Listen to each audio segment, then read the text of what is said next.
I'm back here again to talk to you, thankfully, not about my childhood, but this time about my mid young adulthood. We're going to talk about a movie that I've seen recently. I saw it about a few weeks ago, and it's made a big stir both in the genre scene that it came out in and in the movie scene. We've seen a lot of different movies come out from independent creators and moreover, internet creators. Markiplier's movie came out, Iron Lung, which I thoroughly enjoyed. I thought it was really good. Of course, I had I had some opinions about it, but I thought overall it was really good. And now we've gotten to see Kane Pixels' The Backrooms, which was a treat to watch. Let me just say it right now. I think when it comes into the horror genre, and I know a lot of people are talking big about Obsession. I haven't seen Obsession yet. I want to see Obsession just because of the obsession. I want to see it just because of the hype around it, but I have not seen it yet. But what I have seen, because my girlfriend was super interested in it, and I was interested in it, just knowing the lore. I watched the Wendigoon video about the Backrooms and stuff like that, and I've been following the game theory or the film theory, fake fan over here. The film theory videos and stuff about the Backrooms. And so when the movie finally came out, I was super hyped to go and see it. And in my personal opinion, it did not let me down. One of my all-time favorite horror movies, which casts a pretty great juxtaposition for this movie, is A Quiet Place. The one with John Krasinski. I don't know if that's his name. I really enjoyed that film when it first came out because it was one of the first horror movies. I'm not going to say first. That's using a bit of hyperbole there, but I think that for me, it was one of the first horror movies that I had seen where it was just super duper punchy, and the rules of the world were set up in a way where not only did they feel understandable, but they felt adhered to. There was sand on the ground that they could walk around so they weren't crunching leaves. The waterfalls were safe zones. They had ways to distract the monsters and fireworks and all this different type of stuff when and the spoiler warning here, and spoiler warning for the Backrooms going any further. All spoilers ahead. But I mean, the scene in A Quiet Place when the female actress, the mother, and please forgive me, the only reason I know John blah blah blah's name is because he was in The Office. I don't remember anybody else's actress or actor's name. It's not because for any particular reason I'm just horrible with names. I just only remember John because he's the guy from The Office. But the female actress's name, the one who played the wife, which I do believe actually is John's wife in real life, if I have that right, when she steps on that nail, there is so much tension. For those of you who know the scene that I'm talking about, there's so much tension because the rules of the world have been set up. Boom, they're right in front of you. And one of the other reasons that I loved the film, if I didn't say it already, is just bam. The kid makes a noise in the beginning of the film. Boom, he's gone. The old man is out in the forest. He just had his wife killed. He sees John and his son. He screams. The monsters come up. They kill him. Boom, he's gone. I mean, the rules of the world are set up, and moreover, it's deadly. It's right there. There's something to be afraid of. The second one I enjoyed, but I had already gotten that fill of so it became more of, and I'm not going to say action. It was definitely horror, but it became a little bit more of an action film, especially with like the whole thing of them getting to, I believe it's called Nantucket Island. If I'm correct, oh God, I think I messed that up. Liberty Island. The island in New York.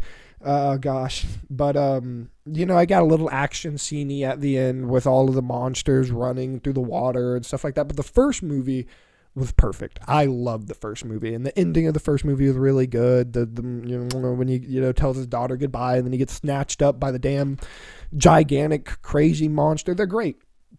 That's what makes other movies like Alien, so prolific. And I think Alien does it better when it comes to character and monster design. Obviously, the monsters that we saw in and quick tidbit, the reason that I keep overpronouncing monsters is because when I was younger, I used to call monster like a monster. I used to call it Munster, like the cheese. And one time I got relentlessly bullied for about half a year in my old job because we would have to work late night and we would all drink a lot of monsters. And I was the youngest in the group and the most hated in the group.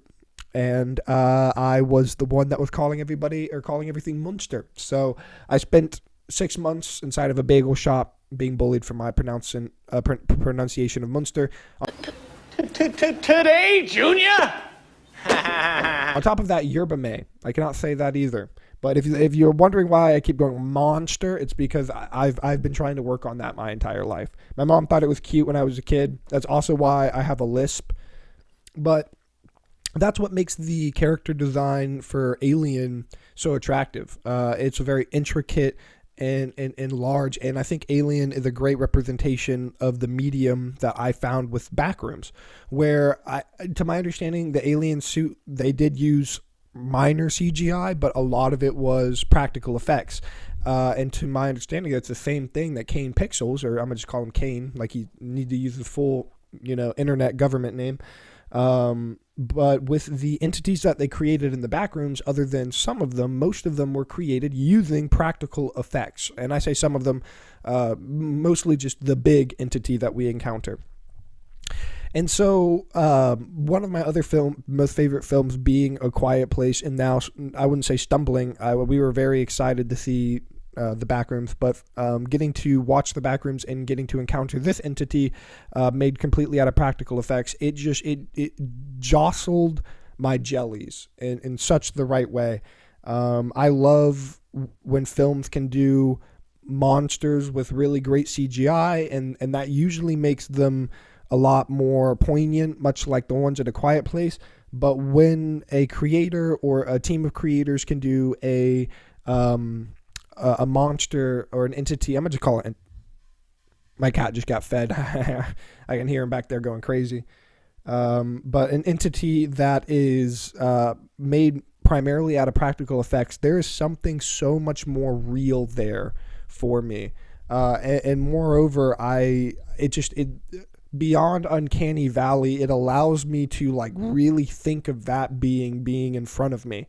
It hits the mark.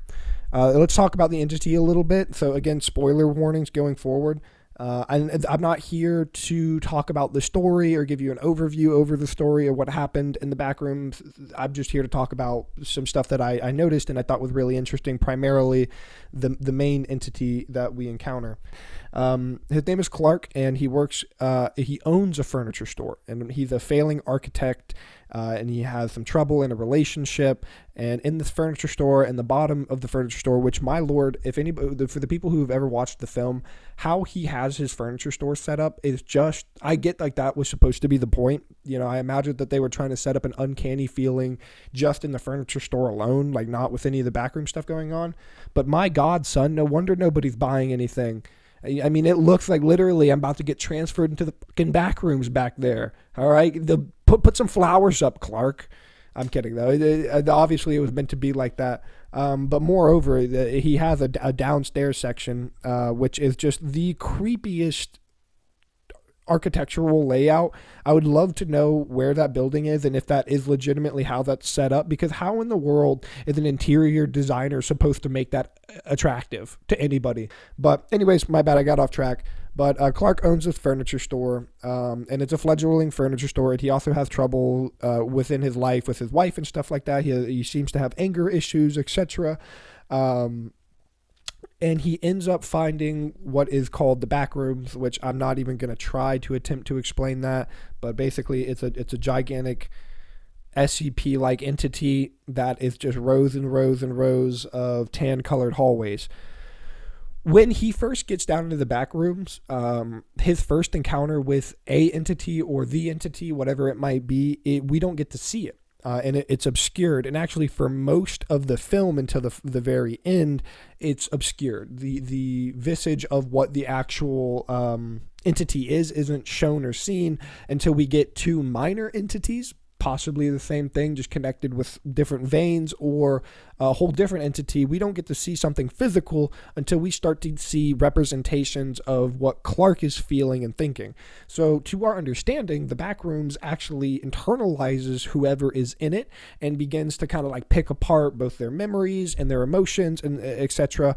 in order to build and they explain it a bit in the movie, build memories or ideas or echoes of the things that have been brought into it or surround it, aka the upper world, the overworld.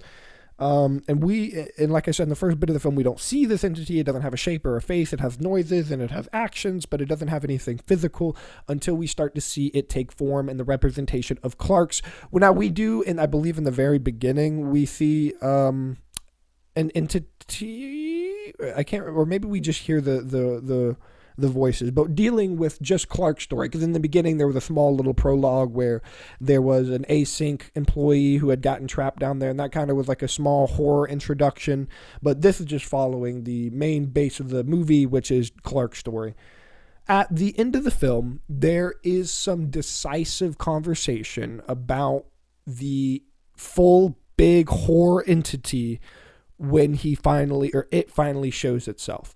So at the end of the movie, Clark has become both physically and mentally trapped in the Backrooms. He has decided to live there, more or less. He doesn't seem to want to escape. And at this point, and there's a bunch of different theories. And like I said, I'm not going to be going through the theories or anything like that, just because, one, I haven't done my research, and two, while I would be interested to talk about it, I don't have any leverage there. I don't really have anything to tell. I can tell you how I personally feel about the film, but I can't. I'll reference some of the theories, etc.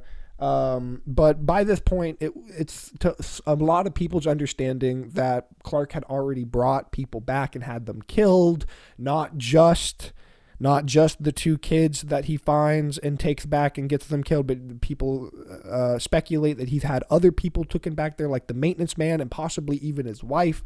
So in the final scene, or the final scenes of the movie, we see Clark, and he's very torn up. He's decided to live there. He's apparently killed people, allegedly. He's definitely gotten those two young kids killed, but allegedly has killed other people, and he's pretty messed up. That, in my opinion, allowed the Backrooms to fully take heed of Clark's most powerful emotion. Well, I don't want to get too far. I don't want to get ahead of myself. Let's save that conversation, because that's something that I want to talk about in the end. I want to talk first about the character design of the monster, and like I was saying just a little bit earlier, the conversation that was going on about that.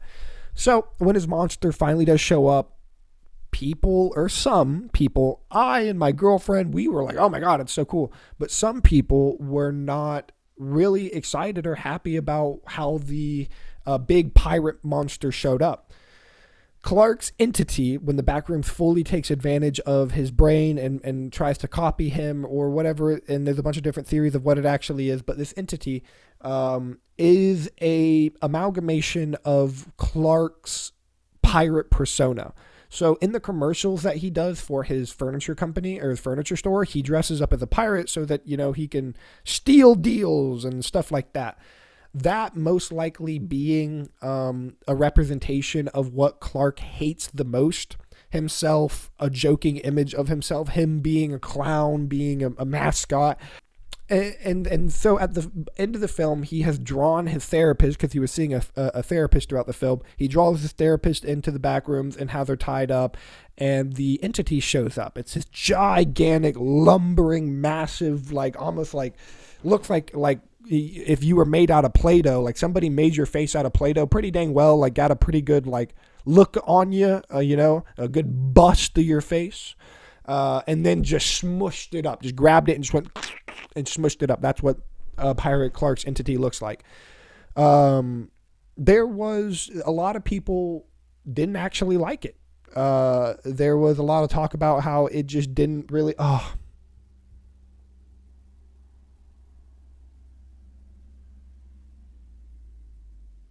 You ever miss trash day? I just miss trash day. I just watched the trash man go right by my house. Silly Billy. You never learn. Anyways, a lot of people didn't end up enjoying, and I say a lot, I'm generalizing. Maybe it was a lot, maybe it was a little. I've just seen a vocal minority or majority talking about how they were a little bit disappointed with how it ended up. They were hoping the major conclusion is for a lot of people is that they kind of wish they just didn't get to see anything at all. One of the major criticisms, I won't say major, but one of the criticisms that I listen to, because he's a YouTuber that I watch and I listen to his opinions and stuff like that, more critical. And again, he's not a movie reviewer, okay? He never claimed to be a movie reviewer. He's just some guy who likes talking about movies, so I took his opinion with a grain of salt. But he said that he was pretty disappointed with when, you know, the captain came out. It felt to him that it became the weaker part of the movie. And I understand where some people are coming from with that to a degree. But for me, it is the opposite. I thought when I finally got to see, because I did expect a lot, especially coming from an internet series that was done entirely with, I forgot the software that they used, but it was done basically entirely on a generated thing. You know, they didn't have anybody shoot or do anything like they generated it on a computer. So I expected to see a lot more of that. So when I saw a practical effects entity, something that was mostly done with practical effects, not only did it shock me, but and if I haven't said it already, it jostled my jellies. It's for me, when I finally get to see something practical like that, it just allows me to become more enveloped in it. It allows me to see it physically. I can think of the Play-Doh and the clay and the mold and the hair follicles that they most likely bought off of frickin' Temu, and that sounds like a con. That's not meant to be a good thing. But you know, I get to think of that because I've seen these things before. I've seen clay. I've seen, you know, what they most likely made Pirate Clark out of. So I can think about that type of stuff, and it just helps me not only visualize them, but feel more scared.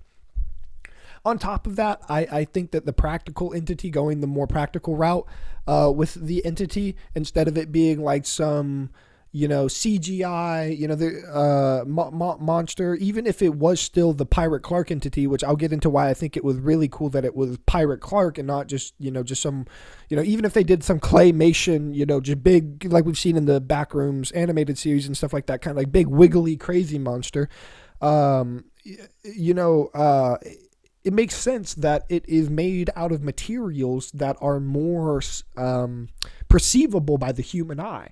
This is a Backrooms entity. To my understanding, the Backrooms takes in information from what is around it, the overworld, and then echoes that information lower and lower and lower like a sound wave until the sound wave, you know, doesn't bounce off enough, you know, into itself. So if an entity was to be created, it would be created out of foam, like a sofa or something like that, or it would be created out of clay, like, you know, pottery, or you know, it makes sense that it's not some metallic or gooey, you know. And I'm getting too deep into what I think it should be, yada yada. But I loved it. Now beyond that, beyond like the actual, just the practical effects thing, let me talk about why I think, and this is where, again, a lot of people have a differing opinion from me, and I should, you know, start. I don't want to wrap it up just yet because there is something I still want to talk about, but I want to try to make this video a little bit shorter, but who knows? You agreed to stay away! I lied. It's just talking about it being Pirate Clark in the first place.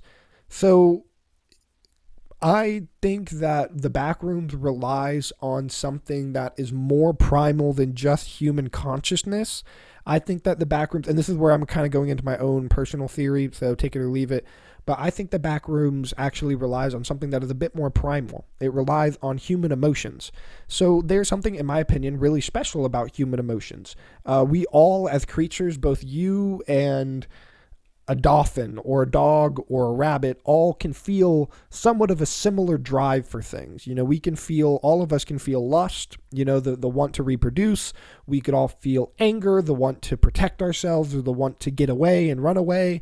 But the maternal instincts are apparent. The want and the need to take care of our children is apparent, but it seems to be only human beings that possess incredibly complex powers beyond the very base emotions. Stuff like, while we all can experience lust, it really seems that only human beings can experience love, the full extension of which, yes, I know that there are some animals out there that do feel love and can feel love in some ways, but and the very complex nature that we feel it, I just don't think there is. And that goes the same way for anger. We can all feel anger and the need to protect ourselves or whatnot, or protect what we have. But it is only when you encounter human hatred that you really understand, wow, these emotions are beyond just pure primal emotions. And I know I said I'm going back to something primal, but that's what I mean. With these emotions being so powerful, it doesn't surprise me, and again, I'm begging the question here, but it doesn't surprise me that the Backrooms takes advantage of these complex human emotions. It can't just take the rage that that a wolf would feel when backed into a corner, and it can't just take the sorrow that a mother bear would feel after losing a cub. Sure, those are things that have a lot of precedent to them, but it's nothing truly like the sorrow one would feel for losing a wife, and I'm not saying that Clark didn't deserve to lose his wife. In some people's theories, he ended up killing his wife. It obvious that there was, romance was dying there between the both of them. I'm not a marriage counselor, I don't know. However, if you've ever been in a breakup, the very intense feeling of loss and sorrow even if you're the person breaking up with somebody, it's a very intense thing. That is, in my opinion, and if you want to say that a wolf can feel that more than me, or a mother bear can feel that more than me, then that's your personal opinion. But in my personal opinion, I think humans feel those intense emotions, to use the word again, very intensely. And I think that the Backrooms maybe not takes advantage, because taking advantage implies that it has consciousness itself. Those are the path of least resistance for its ability to recreate and echo what it has in its own store. And that is why when we get the entity of Clark, we get an amalgamation of his sorrow and his hatred. And again, these aren't just rage and anger. And that's why a lot of people theorize that at the very end of the scene, when the therapist, and again, I'm sorry that I don't remember her name. I wish I did. I should have looked it up. I should have been able to remember her name. She was literally the co-star of the movie.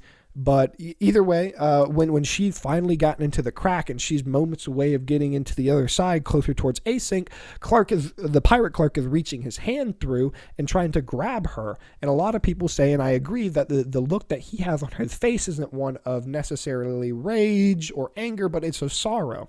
What seems to be a very complex human emotion. I don't think that maybe pirate entity Clark is being able to feel that on its most intrinsic value, but that's what I mean. Maybe he is like an animal entity trying to experience human emotion.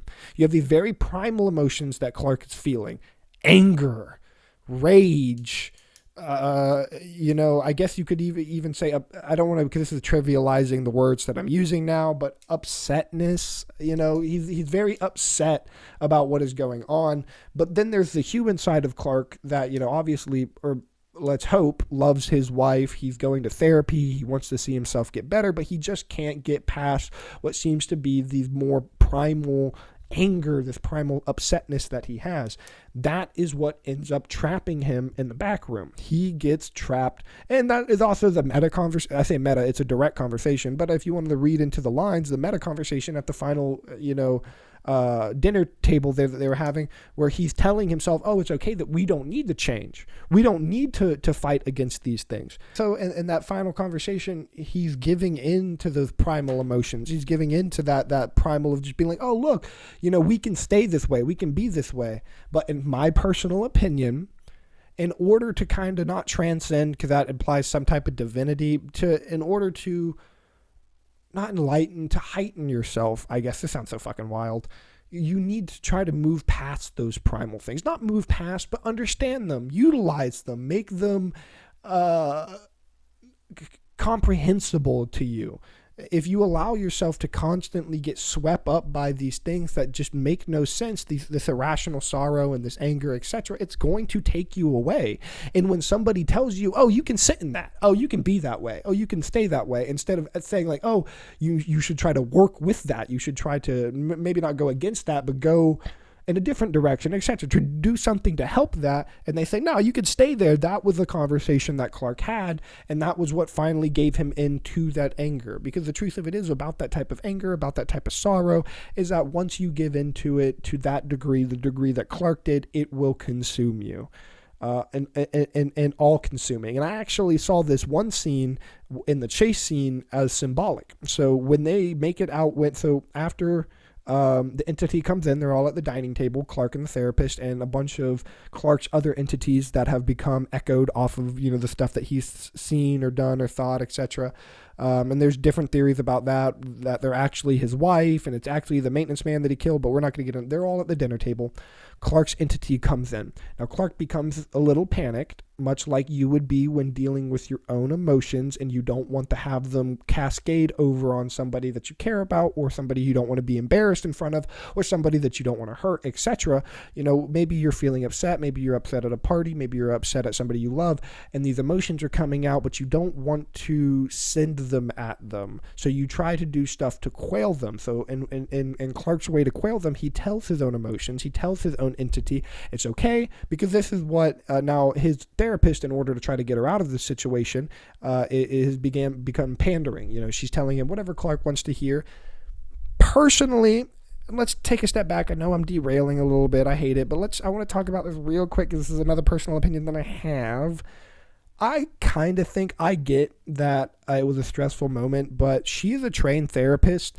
I feel like she should have been able to turn those acting chops on a little bit. I don't understand why in every movie, because it's a common scene, it's a trope where character gets in front of unstable person, character starts telling unstable person whatever they want in order to get out of the scenario. It's not only a real life scenario, but it's one that we see in movies quite a bit. Why in the world does nobody ever actually start turning on the acting chops? People are always like, they're sitting in front of the crazy person. They're like, yeah, you're so right. You're right. You're right. Now I understand. I've not been trapped in the back rooms with a crazy psychopath killer with a gigantic lumbering pirate coming to eat me. So who the flip knows what I would have done? Okay. I get that. But why not just try? I don't know. Why not hit him with the Clark? I think that I have misjudged you, and the character representation that I have given you over our sessions together has been wholly incorrect. It is obvious sitting here with you now that the care and the attention that you needed was much more than what I was giving you, and I should have been far more compatible, and I should have listened far more than I did about the issues that you were having. I was trying to push you into a boundary that I don't think was right or was correct for you to go down, and I was not respecting what you had to go through during the interactions with your wife. And for that, I am sorry. And for that, I hope you forgive me. And I hope that maybe in the future, if we both can get out of this together, we can find a way to move forward. Oh my gosh! Now, I'm sorry. I know. Again, I'm not being chased down by a gigantic monster trying to tell him this. But it just always gets me that when that trope comes on screen, it's always the same thing. People are always like, you're like, obviously they know you're messing with them. But anyways, moving past that into the symbolic piece that I want to talk about. After the entity comes in, Clark tries to calm it down by telling the entity what he was just told by the therapist, which that it's okay, yada, yada. It turns south for Clark pretty dang quick. The entity grabs him up, both shoulders, bites into his neck, and basically completely paralyzes him and kills him, I would have to assume, instantaneously. After this, I forgot exactly how, or I think Clark came and untied her right before he got eaten up by the entity. She, the therapist, is able to escape. She starts booking it. She's out of there. When they make it back onto this kind of street level of the back rooms, it literally looks like a road street. She looks back and she sees Pirate Clark dragging the dead body of Clark behind him. I thought that was just great symbolism, especially when Pirate Clark, and again, this probably could have been nothing but just a scary scene for the team. This kind of had absolutely zero symbolism, but maybe it did, maybe it didn't. But I thought it was great symbolism, and the fact of these emotions now have fully consumed Clark. And in a very humanistic way, these emotions will carry on your human attributes for some time. After you've been consumed by your grief, consumed by your sorrow, consumed by your hatred or anger, or consumed by your lust, or whatever, these emotions are, you will continue on your human side for a while. You have to. We live in a society. You have to work. You have to eat. You have to smile. You got to clean. So you'll do those things for a while. So we see Pirate Clark kill, maim himself, and then drag his dead body along with them. But once that hatred becomes, so Pirate Clark is now staring at his prey, getting further and further and further away. He knows that he can't carry dead Clark, but human Clark alive or with him any longer. He knows that he needs to drop his humanity. So that's exactly what he does in order to catch his prey, or maybe what Pirate Clark was thinking, his salvation. Maybe he was thinking his therapist, like if he could just get to her, if he could just leave his humanity behind and get to her, maybe she can save him and restore his humanity, whatever. Or maybe it was pure anger and hatred. He just wants to kill her, whatever the case may be. He drops his humanity in order to catch something that has continuously eluded him. And I thought that was just great symbolism. He plops Clark's dead body on the floor, and he picks up speed. That's when he starts really moving. And I thought that was just awesome symbolism. All in all, best horror film to come out 2026, and probably the best horror film to come out in the recent years. Again, I haven't watched Obsession. I don't know if I had said that yet this video, but I haven't watched Obsession.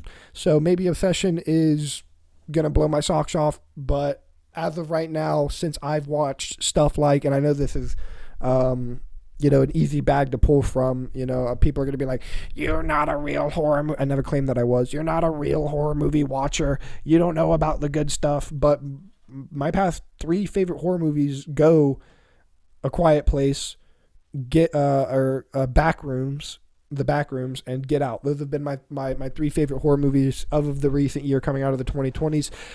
And that's because all 3 of those movies just weren't afraid to be like, here's the horror, here's what's creepy about it, bada bing, bada boom, here. And also another big thing both about Get Out and A Quiet Place, and then if you of course really look into it and pay attention, The Backrooms, is that they have rules that they have defined for themselves that are both fun to get to figure out. You know how fun it was fun to figure out the rules of A Quiet Place. Really, what are the decimals that they can hear you at? Really, what can you do? What has the family done in order to set up a way to get around these, very imposing beasts? They're a quiet room, not just a quiet place, but a quiet room where they're putting the paper and stuff, and they finally got to have sound down there, So there was clearly defined rules. I thought one of the coolest things about, or not the coolest, but a cool, tidbit about The Backrooms is when Clark goes and takes a chair out of the Backrooms. Genius. That's the type of rational thinking that I'm talking about. So he goes into the Backrooms for the first time, and on his way out, he goes back in just real quick to grab a chair, because he wants to see, hey, is this, if I'm going to wake up tomorrow morning, there's going to be a big bottle of Jack Daniels next to me, if there's no chair here, I'm chilling. But if there's a chair here, there's something wrong that has happened. So there's thinking and stuff like that really, tittle my wink. But other than that, there's all I have to say. I know that a lot of my opinions are very, 1, opinionated, and 2, esoteric. I do understand that to kind of get what I'm putting down, pick up what I'm putting down, you kind of gotta turn your brain off a little bit, because a lot of it is just kind of how I feel about emotion, etc. But on the more practical side, The Backrooms is really, really good. I think that there's a lot of really cool theories and stuff that are going to be able to come out of it. Congratulations, not that he needs it from me or needs it from anybody, but congratulations to Kane Pixels. Doing something like this is bada bing, bada boom, being that young, that talented, and then creating something that blew my socks off but left my shoes on, if you know what I'm saying. So congratulations to him. It was good. It was really good. I really recommend going and checking it out. I think it's going to be it. I got to go take a pee. So, I will see you in the next video. Please make sure that you like and subscribe. And as always, we are Mr. Podigy. Me and you. Bye-bye.